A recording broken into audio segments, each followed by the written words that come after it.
नमस्कार, स्वागत है आप सभी का आज की हमारी इस वीडियो में, जहां हम आपको बताएंगे भारत के संविधान के बारे में।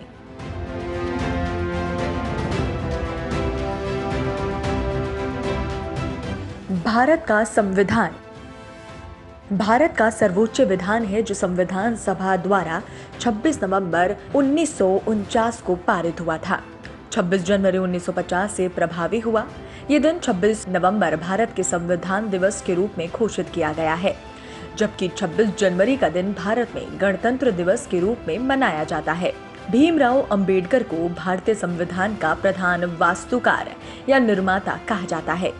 डॉक्टर भीमराव अंबेडकर जी सहित संविधान सभा के 389 सदस्यों ने महत्वपूर्ण भूमिका निभाई थी। भारत के संविधान का मूल आधार भारत सरकार अधिनियम 1935 को मनाया जाता है। भारत का संविधान विश्व के किसी भी गणतांत्रिक देश का सबसे लंबा लिखित संविधान है। भारतीय संविधान में वर्तमान समय में भी केवल 395 अनुच्छेद तथा 12 अनुसूचित हैं और ये 25 भागों में विभाजित है, परंतु इसके निर्माण के समय मूल संविधान में 395 अनुच्छेद जो लगभग 22 भागों में विभाजित थे। इसमें केवल 8 अनुसूचियां थीं। संविधान में सरकार के सदस्य स्वरूप की व्यवस्था की गई। इसकी संरचना कुछ अपवादों के अतिरिक्त संख्या है। केंद्रीय कार्यपालिका का संविधान प्रमुख राष्ट्रपति है। भारत के संविधान की धारा 79 के अनुसार केंद्रीय संसद की परिषद में राष्ट्रपति तथा 2 सदन हैं, जिन्हें राज्यों की परिषद राज्यसभा तथा लोगों का सदन लोकसभा के नाम से जाना जाता है। संविधान की धारा 74(1) में यह व्यवस्था की गई है कि राष्ट्रपति की सहायता करने तथा उसे परामर्श देने के लिए एक रूप होगा, जिसका प्रमुख प्रधानमंत्री होगा। राष्ट्रपति इस मंत्री परिषद की सलाह के अनुसार अपने कार्यों का निष्पादन करेगा। इस प्रकार वास्तविक कार्यकारी शक्ति मंत्री परिषद में निहित है, जिसका प्रमुख प्रधानमंत्री है, जो वर्तमान में नरेंद्र मोदी हैं। मंत्री परिषद सामूहिक रूप से लोगों के सदन लोकसभा के प्रति उत्तरदायी है। प्रत्येक राज्य में एक विधानसभा है। उत्तर प्रदेश, बिहार, महाराष्ट्र, कर्नाटका, आंध्र प्रदेश और तेलंगाना में एक ऊपरी सदन है, जिसे विधान परिषद कहा जाता है। राज्यपाल राज्य का प्रमुख है। प्रत्येक राज्य का एक राज्यपाल होगा तथा राज्य की कार्यकारी शक्ति उसमें निहित होगी। मंत्री परिषद, जिसका प्रमुख मुख्यमंत्री है, राज्यपाल को उसके कार्यकारी कार्यों के निष्पादन में सलाह देता है। राज्य की मंत्री परिषद से राज्य की विधानसभा के प्रति उत्तरदायी है। संविधान की 7वीं अनुसूची में संसद तथा राज्य विधायकों के बीच विधायी शक्तियों का वितरण किया गया है। अविशिष्ट शक्तियां संसद में विहित हैं। केंद्रीय प्रशासित भूभागों को संघ राज्य क्षेत्र कहा जाता है।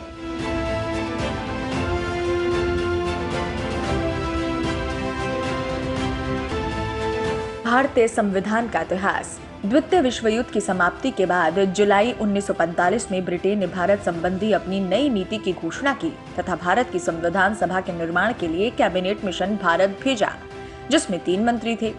15 अगस्त 1947 को भारत के स्वतंत्र हो जाने के पश्चात संविधान सभा की घोषणा हुई और इसने अपना कार्य 9 दिसंबर 1947 में आरंभ कर दिया। संविधान सभा के सदस्य भारत के राज्यों की सभाओं के निर्वाचित सदस्यों के द्वारा चुने गए।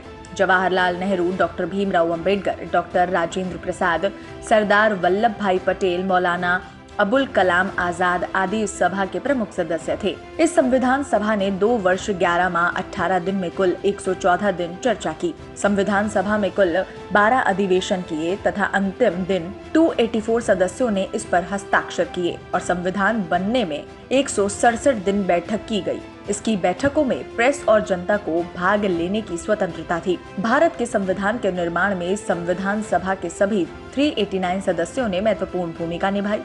26 नवंबर 1949 को संविधान सभा ने पारित किया और इसे 26 जनवरी 1950 को लागू किया गया था। इस संविधान में सर्वाधिक प्रभाव भारत शासन अधिनियम 1935 का है। इसमें लगभग 250 अनुच्छेद इस अधिनियम से लिए गए हैं।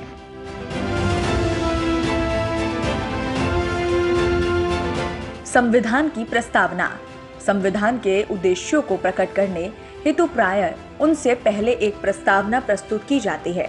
भारतीय संविधान की प्रस्तावना अमेरिकी संविधान से प्रभावित तथा विश्व में सर्वश्रेष्ठ मानी जाती है। प्रस्तावना के नाम से भारतीय संविधान का सार, अपेक्षाएं, उद्देश्य, उसका लक्ष्य तथा दर्शन प्रकट होता है। प्रस्तावना ये घोषणा करती है कि संविधान अपनी शक्ति सीधे जनता से प्राप्त करता है।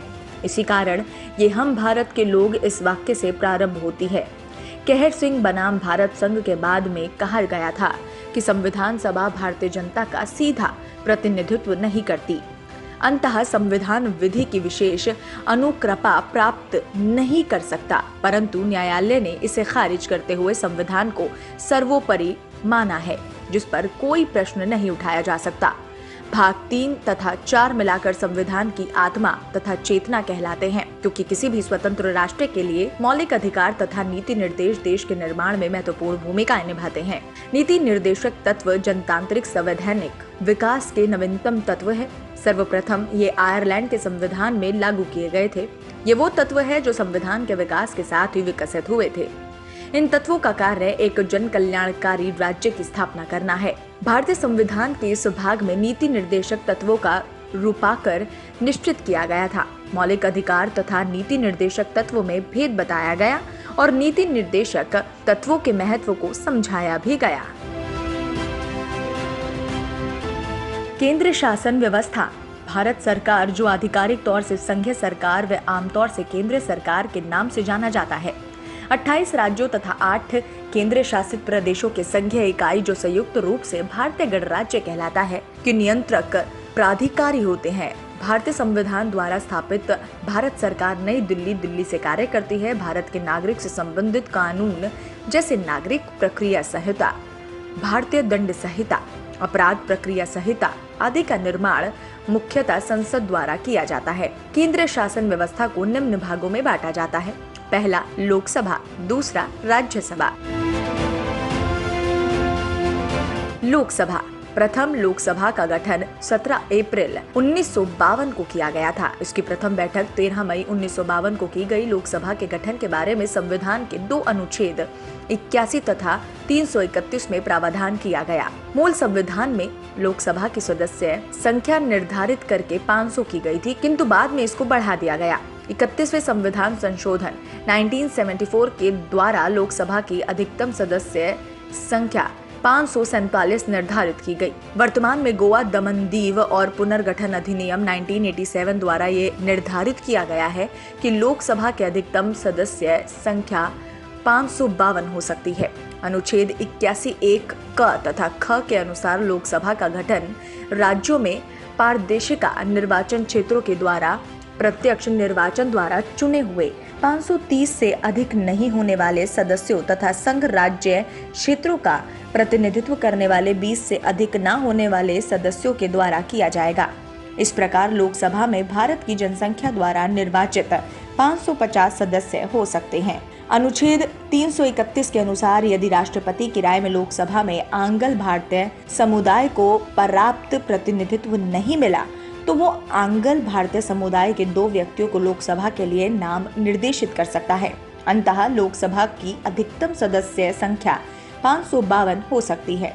ये संख्या लोकसभा के सदस्यों की सैद्धांतिक गणना है और व्यवहारता वर्तमान समय में लोकसभा की प्रभावी संख्या 530 राज्यों के प्रतिनिधि, संघ क्षेत्रों के प्रतिनिधि तथा 2 राष्ट्रपति द्वारा नाम निर्देशित 545 है। लोकसभा की सीटों की संख्या और प्रकार। सामान्य आम निर्वाचन क्षेत्र 423, अनुसूचित जाति के लिए आरक्षित निर्वाचन क्षेत्र 79, अनुसूचित जनजाति के लिए आरक्षित निर्वाचन क्षेत्र 81, आंग्ल भारतीय समुदाय के मनोनयन के लिए निर्धारित सीट 2, कुल सीटें 545।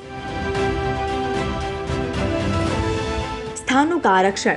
अनुच्छेद 330 के तहत लोकसभा में अनुसूचित जातियों, अनुसूचित जनजातियों और अनुच्छेद 331 के तहत आंग्ल भारतीय समुदाय के लोगों के लिए स्थानों के आरक्षण के लिए प्रावधान किया गया। किसी राज्य अथवा संघ शासित क्षेत्रों में अनुसूचित जातियां एवं जनजातियों हेतु आरक्षित स्थानों की संख्या उप राज्यों के लिए लोकसभा में आवंटित स्थानों की कुल संख्या और संबंधित राज्यों में अनुसूचित जातियों व जनजातियों की कुल संख्या के अनुपात के बराबर होगी। अनुसूचित जातियों, जनजातियों व आंग्ल भारतीयों के लिए लोकसभा में सीटों के आरक्षण के बारे में प्रावधान संविधान के अनुच्छेद 334 के अनुसार मुख्यतः 10 वर्षों के लिए किया गया था, जिसको 1960 के 8वें संविधान संशोधन, 1969 के 30वें संविधान संशोधन, 1980 के 45वें संविधान संशोधन, 1989 के 62वें संशोधन तथा 1979 के 79वें संविधान संशोधन अधिनियम के द्वारा क्रमशः 10-10 वर्ष के लिए बढ़ा दिया गया था। 1999 के 79वें संविधान संशोधन अधिनियम के अनुसार वृद्धि की गई। 10 वर्ष की अवधि 25 जनवरी 2010 को समाप्त होने से पूर्व संसद द्वारा अगस्त 2009 में 190वां संविधान संशोधन विधेयक पारित करते हुए लोकसभा में अनुसूचित जातियों, जनजातियों व आंगल भारतीयों की सीटों का यह आरक्षण 10 वर्षों अर्थात जनवरी 2020 तक उपलब्ध था। इस संशोधन के तहत अनुच्छेद 334 में 60 वर्षों के स्थान पर 70 वर्ष सम्मिलित किया गया। निर्वाचन। लोकसभा के सदस्यों को भारत के वो नागरिक चुनते हैं जो कि वयस्क है। 61वें संविधान संशोधन अधिनियम 1989 के पूर्व उन नागरिकों को वयस्क माना जाता था जो 21 वर्ष के अधिक हो जाते थे, लेकिन इस संशोधन के द्वारा ये व्यवस्था कर दी गई कि 18 वर्ष की आयु पूरी करने वाला नागरिक लोकसभा एवं राज्यसभा विधानसभा के सदस्यों को चुनने के लिए योग्य एवं वयस्क माना जाएगा। वयस्क मतदान के आधार पर लोकसभा के सदस्यों का चुनाव होता है। भारत में 1952 से लेकर अब तक की अवधि में 15 लोकसभा चुनाव किए गए हैं। लोकसभा के पदाधिकारी लोकसभा के निम्नलिखित 2 पदाधिकारी होते हैं: लोकसभा अध्यक्ष, लोकसभा उपाध्यक्ष।